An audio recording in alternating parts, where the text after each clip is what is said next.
안녕하세요, konnichiwa, hello, bonjour, hello.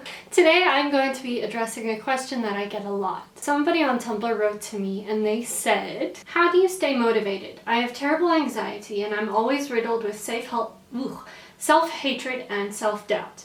It keeps me from doing what I love, and I feel like it's held me back and I can't do anything except watch others move on with their lives. First of all, to the person who said that, I really want you to understand how much you are valued. Think about how many people around you love you and how you've changed the lives of others. You really do make a difference in people's lives, and you shouldn't have self-doubt. I understand that you're going through a difficult time. So I'd like to give you some practical tips on motivation, on how to think about yourself more positively in light of language learning. So first of all, here's some general things to remember when you're feeling a little down and feeling like you aren't progressing in language learning. First of all, and very importantly, don't force yourself. You are a human being and you need breaks. You want to tell yourself, study 500 words a day and finish this textbook and stuff, and then you end up disappointing yourself because you're not able to reach those goals. One little tiny step at a time. It's better to do a tiny bit each day than it is to try and pile on everything and not be able to achieve your goal. Remember the power of positive speaking. Try to tell yourself, I speak ABC language, instead of I'm learning Japanese or I'm trying to learn Korean but it's hard. Talk to yourself positively and tell yourself, I'm doing a great job. Look how far I've gotten. I'm speaking Korean. Number 2, everybody says this, but remember the reason you started. What was that flame that triggered your passion for the language in the beginning? Also, try and envision yourself where you want to be and envision what it's like to be completely fluent in that language. But don't compare yourself to others. I repeat, do not compare yourself to other language learners online. Rather, try and build a community with them. Become friends with them. If you're feeling envious or jealous towards someone who seems to be progressing faster, remember, another person's success is not your failure.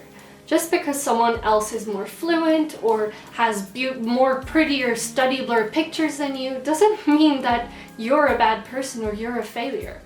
Only compare yourself to your past self. Don't think, oh my goodness, James has progressed and he's done 5 textbooks this month and I've only done 1 chapter. Don't do that. Tell yourself, wow, look at me, I've done 1 entire chapter and last month I just learned 2 words. Tell yourself how much you are progressing. You can also start finding new ways to enjoy the language. Rather than traditional study methods, taking a course, reading a textbook, maybe you like inspirational posters and stuff. Why don't you print out quotes in your target language, stick them up around your room so that when you wake up in the morning you see this quote in Vietnamese or something on your wall. You can even write your shopping list in that language. Make sure to make the language part of your life and make it exciting again for you. Okay, enough wishy-washy blah blah. Let us move on to the practical tips for us practical people. Number 1, this is something I am guilty of. I always buy new notebooks and new textbooks to feel really excited about the language again. There's nothing like opening a fresh new notebook and being like, yes, this is it. This is gonna be the one that I fill until the end. So get yourself splurged, spoil yourself. Get a new textbook, get a new notebook, just so you feel like it's a fresh new start. Number 2, figure out what your ideal language learning style is. Are you an auditory learner? Do you remember song lyrics like the moment you've heard them? If that's your learning style, incorporate it into your life.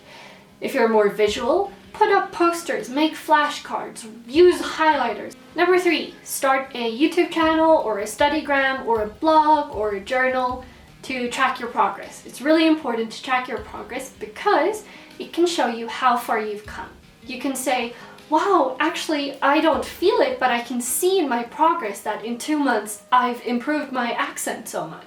And it'll be a great source of motivation because you'll want to update it. And the next one, which is quite interesting, be cautious but open to language learning challenges. Online you'll see things like 100 Days of Productivity or Joy of Learning Languages 31-day language diary challenge thing.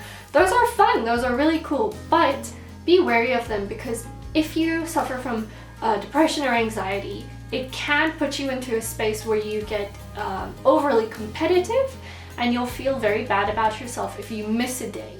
Don't make it something you have to do. Only do it if it's fun for yourself and if you're capable of it. And finally, if you really don't feel like learning, fall back on immersion. Change your phone to the language, change your Facebook page language settings to the language you're learning, even if you're not actively studying, because it can be mentally draining. Trust me, I know. Ooh. Make sure the language just surrounds you. Listen to it, talk to friends in it. You don't have to sit in front of a book and study. Don't do that if you don't feel like it. So to summarize, only do things if it makes you happy. Don't compare yourself to others. Only compare yourself to yourself and pat yourself on the back for all your successes. I believe in you guys. You can do it. You are the best. Go learn that language. Bye!